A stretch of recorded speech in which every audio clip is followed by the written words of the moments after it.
Ibihe byiza rero abakunzi b'Intare Official aho muherereye hose uko muri kose mbifurije gukomeza kugubwa neza, kugira impagarike n'ubugingo, kugira Imana n'amafaranga kandi ibihe byiza. Abari mu gitondo mugire igitondo cyiza, abari nijoro mugire ijoro ryiza, abari mu gicamunsi mugire igicamunsi cyiza, abari ku mugoroba mugire umugoroba mwiza. Aho muherereye hose mbifurije gukomeza kugubwa neza, kugira impagarike n'ubugingo kandi kugira Imana n'amafaranga. Ni Clever Bemba rero nk'uko mubyumva kuri telefone zanyu cyangwa kuri tablet n'ahandi hose mutwumvira, ariko ndamya yuko mudukunda. Clever Bemba rero ndaje kugira ngo mbasangize amakuru ni menshi, ariko nabashije kugira bamwe mu bantu numvaga baganira ku mateka amwe biganye banabana na Generali Laurent Nkunda, yanababereye porofeseri. Ni amateka maremare, baje kudusangiza uburyo Laurent Nkunda yabigishaga hariya i Gatwe. Ni abanyeshuri bari inyuma ye umwaka umwe, bari mu wa gatanu nawe ari mu wa gatandatu, bari mu wa gatanu nawe ari mu wa gatandatu, abona diplome bajya mu wa gatandatu. Ariko kuko yari umuhanga cyane kandi azi ubwenge, ari n'umuntu wakundaga umuryango, tena ari umuntu uharanira impinduka, atemera ko hagira ikibi cyaba, abafasha muri bimwe kuko baje kubisobanura bavuga ati porofeseri yaje gufungwa kuko yari yahannye umunyeshuri ngo ariko ari uwo mu muryango w'abami.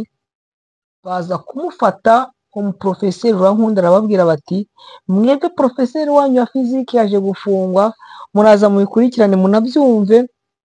Uburyo yabagiriye inama, baragenda bajya gufungura uwo muporofeseri. Ari abanyeshuri bo muri 6e secondaire, 5e secondaire, 4e secondaire, hari n'abandi ngo bitaga ngo bari mu mwanya udasanzwe. Ariko mbere yuko tugira ngo tumwumve, reka manze nabagezaho ino nkuru manze nayibagezaho, ubundi twumve bariya bantu ibyo batangaje mu kuba Laurent Nkunda batware ari umwe mu bagiye baharanira ibintu by'impinduramatwara kandi batemeraga ko akarengane kabaho. Burya kuba intwari biraharanirwa, kuba intwari ntabwo byizana, umuntu arabivukana, kurengera umuryango murabivukana. Reka tubanze twarebera hano ibi bintu bivugwa. Perezida Felix Antoine Tshisekedi yatangaje ko ikibuga mpuzamahanga cya Goma kimaze amezi arenga 9 gifunze kubera intambara, kizafungurwa mbere y'uko ukwezi kwa 12 kurangira. Murabyumva, ibi ni bivugwa na Perezida Felix Antoine Tshisekedi, ariko icyemezo cye cyateje impaka zikomeye cyane kubera ko byafashwe hatabayeho ibiganiro n'umutwe wa Alliance Fleuve Congo M23 ugenzura aka gace kuva mu ntangiriro z'uyu mwaka. Sinzi ko Perezida Felix Antoine Tshisekedi yaza gutangaza ko ikibuga cy'indege kigiye gufungurwa, agatangaza n'amatariki ngo mbere ukwa 12 kino kibuga cy'indege kizafungurwa, atamanje yajya inama n'abafite kino kibuga cy'indege kiri ahangaha mu mujyi wa Goma. Iki cyemezo cyafashwe mu nama y'abaminisitiri yo ku itariki 14 z'ukwezi kwa 11 2025, aho minisiteri zifite ibikorwa remezo n'ubwikorezi zategetswe gutegura ifungurwa ry'ikibuga no gushyiraho imikorere mishya. Murabyumva, leta ya Kinshasa ivuga ko iki gikorwa kigamije gufasha abaturage bo mu burasirazuba bakomeje guhura n'ibibazo by'umutekano muke no kubura ibikorwa by'ubutabazi kubera imirwano imaze igihe. Yakoze inama ayikorana n'abaminisitiri i Kinshasa, ariko inama atayikoranye na Alliance Fleuve Congo M23. Iyi gahunda y'ikibuga cy'indege cya Goma yakatangajwe bwa mbere i Paris mu nama yiga ku mahoro mu burasirazuba bwa Repubulika Iharanira Demokarasi ya Kongo. Tariki 30 z'ukwezi kwa cumi yitabiriwe na Perezida Emmanuel Macron, Perezida Tshisekedi n'abandi bayobozi bo mu karere. Aho Perezida Tshisekedi yaratangaje iki gikorwa mu ruhame mpuzamahanga atarabanza kuganira n'uruhande rufite ikibuga mu nshingano Alliance Fleuve Congo 23. Abasesenguzi babifata nk'igikorwa cyo kwiyerekana nk'ushaka amahoro, ariko hatabayeho intambwe y'ingenzi yo kuganira ku bibazo bya politiki n'umutekano biri ku butaka. Inzobere mu mutekano wo mu karere zigaragaza ko gufata icyemezo nk'iki nta biganiro bibaye hagati ya Kinshasa na Alliance Fleuve Congo gishobora kutagira ishingiro mu gihe cyishyirwa mu bikorwa. Murumva ko ni ibintu bigoranye. Kongeraho kuba Kinshasa ivuga ko ariyo izagena imikorere y'ikibuga mu gihe idafite ububasha mu gice iherereyemo. Abasesenguzi babifata nk'ikimenyetso cyo kudahuza ku mibare ya politiki n'ukuri. Abahanga mu bya diplomasi basobanura ko Perezida Tshisekedi ashobora kuba ashaka kongera icyizere mpuzamahanga, cyane cyane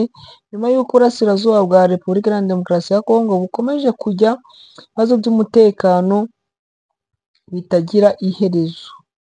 Ariko nta bufatanye na Alliance Fleuve Congo icyemezo gishobora kuguma mu magambo nk'uko n'ubundi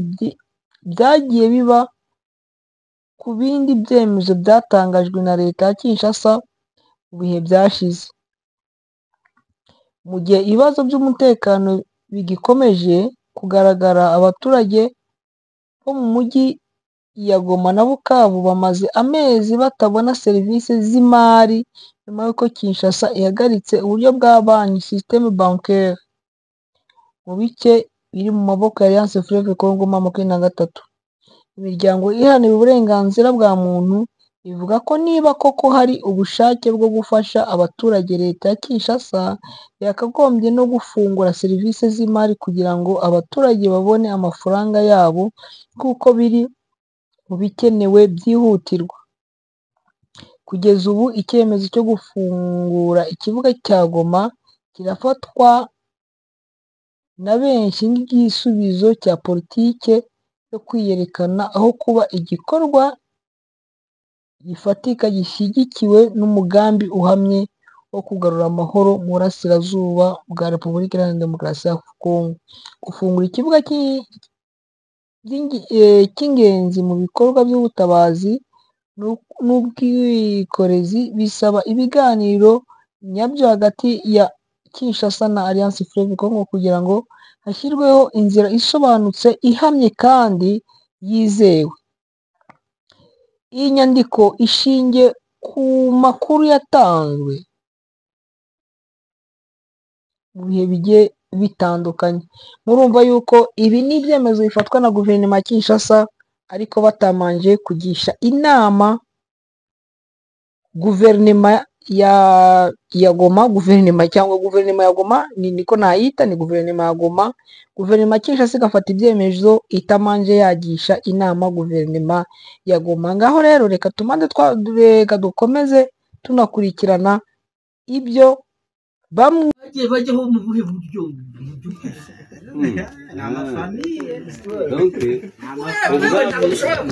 ubwami ni ubwa Bukavu, banarwaniraga baricanaga, sibyo? Bukavu nibwo bwami bwe. Bukavu yapfuye en 1978 ndi muri 6e primaire. Agiye gupfa bashaka umusore, baravuze ngo kusikwe kiana wa kutembea, vile vya kutembea swali vikatembea tu, wakakamata musika na kiana wakabatia akakuwa katikati. Baba hamba bari bazima. Mwami Membela kufe yarari umwami nguko we abivuze, atazi kwandika. Sekreteri we yarari Bugunda. Bugunda Birere wo mumva Bugunda Birere ari secrétaire yararangije 2e secondaire azi kwandika igifaransa ntabakera asiga ari secrétaire wa mwami amaze gupfa direct akabakiya nani Bugunda ari secrétaire wa Bukavu naha Bugunda papa aramwigisha na haiko atamo ile generation ya Bukavu alors akabakia juu batoto ya nani ya Bukavu abaye yo kusoma yenja ni secrétaire akakamata force wakati alikamata abana bamaze kumenya ubwenge aribo bari abakalekene bamaze kumenya ubwenge mwanjo banakuya sasa kukamata kumbe bwami ilikuwa kwetu njo bakakuya me babu profita giheki muri 1985 Bugunda bamwirutse Bugunda yagiye ahitwa ku bahunde bikise Bugunda nawe yari umuhunde kise ni pamoja na kise ndio kwa alikuwa na makao yake na Kibingu ndio kwa alikuwa na nuko akaua Munande kampiga akawaambia polisi yake uwa ule sababu ananidesobei wakati alimaliza kumuua asiga abandandi bose barakariha bakafukuza Bugunda kule akakuya huko Goma na Kinshasa ndio sasa ndio bakalekene ile historia niko nayo sinjo wale benye bwami njo bakaingia sasa kalekena kaingia ndio ni kwa president ni kwa Kibingu voilà kalekene mu kuingia bon turi n'abanyeshuri gatwe maze kugera muri 6e turi muri 6e kalekene niwe mwami afite petit frère witwa Shekerabiti Desire na wabagaho ryo zina naryo riravugwa Shekerabiti Desire ico gihe yarapfuye Shekerabiti Desire ari muri 2e secondaire twe turi muri 6e secondaire muri 87 umuprofesseur wacu wa physique yajaga ku intervena ku seconde ku CEO ari kwigisha uwo muhungu wa petit frère wa mwami Shekerabiti none hamubonye alimpatia devoir akuitumika amukubiturusha mukumukubiturushi mwana aravuga ndi yaya ngo bisurushi grand frère ni mwami ngo bisurushi umuhungu arasohoka mu gusohoka aje wao nimugoroba bibwira mwene nyina ngo bari kupiga kofi nani professeur kwabo ni wapi bari kwa Kikuku professeur iko Kabati kule chini asigaye mwami muri yo meme soir akashuka na gari akaenda récupérer professeur bakamutia mu prison ya Kikuku yitwaga Bareberaho bamaze kumushira muri prison ya Kikuku ni nani Laurent Nkunda Karumuna yarabutwigisha anglais aho igari mu magambo ari gutwigisha ngamusi nkamumvisha Laurent Nkunda cyari mu magambo ningoda utarakuze uzikakuza burya oui wamugabo bukera kuze cyari mu magambo tu bon ndabwo kuze ko mutele yarari muri nari ndi muri 5e ari muri 6e amaze kurangiza pale abonikura alors pale aratubwira ngwe bwana ngo eske muzi ko muri aba finaliste umuprofesseur wanyu wa physique bamufunze eske muzi ko mugomba kurata examen d'etat mutamufunguje tugende kano kanya uje kumufunguza Laurent Nkunda ule Laurent Nkunda akatera depuis avant uzi kubwira aba finaliste rero aba finaliste natwe tuja akatubwira ngo muingie na mubale bakolege yenu mubambie si bote tupande twende tumufungulishe tukaingia mu ba 5e ba 4e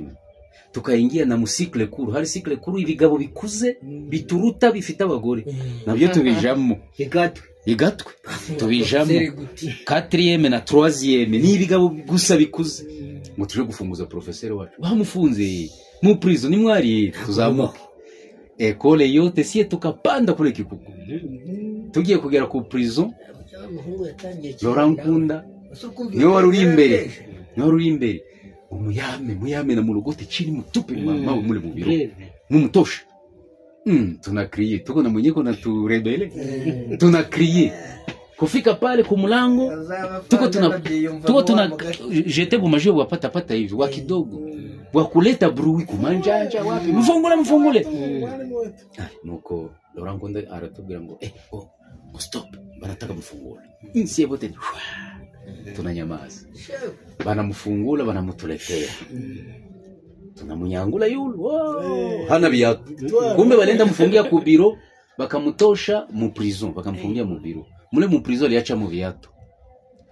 biyato bikopi les souliers du professeur bamwe bagatera les souliers du professeur les souliers du professeur tugenda tumukuraho ku biro tumwikoreye mpaka ku prison tukakutana ko komanda iko na revolver yake tuza turi igihuri akatalitona akanza kusema je vais tirer nako tire bino niringara ryana kera nako tire bino abahungu baravuga ngo we wana ngo twebwe tuzifuate bya uyu tuje kubomora tuzunguruke kuri tubomore bwana babiana barizunguruka kale kabiro je vais tirer abandi bazungurutse kera bari bomora kule nyuma ino nyuma iprizo bari bomora ba prisonnier bakaevade bakato tena wakati wanatoka banashifofile mu banafunzi hakuna kuliwa kama ni ba prisonnier sasa je vais tirer kisha kale biblia akasema papa weye fungula viato babipate utatire mtoto hapa sina sia tutakufa basi yumva umugore abagore nabo barahanaga bwana yumvishije umugore urwendo lete funguo basi agiye gufungura asanga hakuna mtu viato ndio viko ndani tu tukakamata viato ya professeur tukarudia bwana twagiye kumva ngo CNDP ngo iratangiye nimeshafika hapa Goma niko directeur adjoint ku Anglican ngo ndari kwibuka iyo date me turi muri seminaire ku Yusi turi muri recreation ndebe Karumunaraje bavuye mu mazi sinzi yo bavuye mu mazi Karumuna ninde Laurent Nkunda nituka Karumuna Ngunda Kozera Karumuna Ngunda Kozera Laurent no Nkunda batware barihimbiye hariya Minova yitwa Ngunda Kozera alors njo akanikuta pale ku recreation wewe ngo semucho wabari gani mwa urinute cyangwa ngwino tuganira sasa siku hiyo kama kumbe anakuya anibranche na mimi niingie winjirira buri aza ari hamwe aza nundi college twiganye birambizo se ko kabandi unayo kanyamuhanga umuntu uriho ntabwo wapfuye abari yarapfuye tu son petit frère yamusirikara agakwa hapana bongo kuko uriho abari uwapfuye aba yarapfuye ni gutyo bimeze komeza arana bongo noneho bari yari hamwe na Obedi Rwibasira akaba ari hamwe na yeye na Obedi Rwibasira twiganye birambizo nagiye kumbona ngiye Obedi Rwibasira n'umusaza yakona nawo mwari gaje birambizo alikuwa FARDC yeye ndi komanda G5 hapa Goma ariko nyuma rero njo bakanambia ngose muco turakubonye wewe mu ngwino hano tuganire ihe ngo tugiye kuganira hano muri usi ngo hari ibanga dufite none ngwino turiganireho ndatekereza none si iyi mission yo bandomiyemo mu seminaire ku usi tena ninja muri inama wenda inama ndahirashira vuba abana ngo nikabambia bo tuko mu seminaire icyo gihe n'amatelefone ndago muni adresse penye muko ndakuya kubaona gusaba basi wanze ngo nta kibazo bakaenda seminaire tukayimariza alors baza gufatiriya nguko yabivuze niba ari weho ngo yari muri Rwibasira yari muri gouvernement ya Congo akaenda kuwa komanda G5 komanda ndamuhiga ngiye kumubona ndamubwira ngo Obedi rero sina kazi ndi mwarimu tu nshakira kazi wayewe dastawe ngo akazi sha kwa kazi ngungu tenda kugira komanda ndakugira komanda ngo ndamubwira ngo ubusirikare ndabushobora uniba udashaka kuba umusirikare rero iwacu siriya muri Bukombo genda ube commissaire de zone ibishusho ndakwandikira urwandiko commissaire de zone ndabyanga ariko usanga mu rwandiko rwaba rwagira pwa yego da urabyanga uburyo wa politiki yitinye kera ewa narayitinye uko vraiment bimeze narayitinye bon ndamubwira ngo nshakira akazi mu mahonije bwana aho ari gukora mu majenesi urukunjanira mu interieur Tumukire kwa mu DGDA aya nje komisiyo zone ndagenda bwangu bwangu nshakira akazi mu ONG arambwira ngo we bwana ndi nda kibazo tu aho urashaka sawa ariko rero ngewe ndaho ndaje kwirirwa ndi ku ma ONG gushaka offre ndi gushaka ibiki weho byirirwe ihute aho urabona offre ugenda ukore kuri examen ngewe byanje nzaba ndabisubiraho nyuma ndahiga mbe nshanzanze kofida offre ne katia demande tayari baye nicaye mu rugo uwo twari turi hamwe mu nzu niko